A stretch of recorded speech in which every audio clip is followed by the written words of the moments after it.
Купих апартамент и по-късно разбрах, че покривът не е бил обща част и инвеститорът има безсрочно и безвъзмездно използване. Да бе, да. Както имаше една реклама, няма как да се случи това.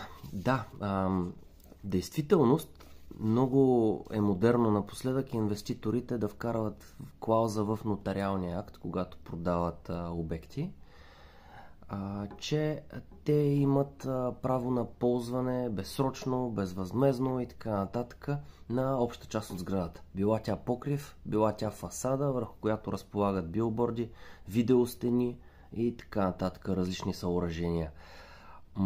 Да, тази клауза съществува в договора, обаче има един закон за защита на потребителите, който член 143 казва следното. Обяснява всъщност, що е неравноправна клауза в договора. Можете да го погледнете. Много дълго ще стане видеото, ако тръгна и това да обяснявам. Изходът е следния от тази ситуация. Нотариалният акт, то е договор. И като такъв, негова клауза може да бъде обявена за нищожна. И това следва вие да направите, да водите дело, в което да обявите самата клауза, с която позволявате инвеститора да има право на ползване върху обща част. Покрива е обща част и фасадата е обща част.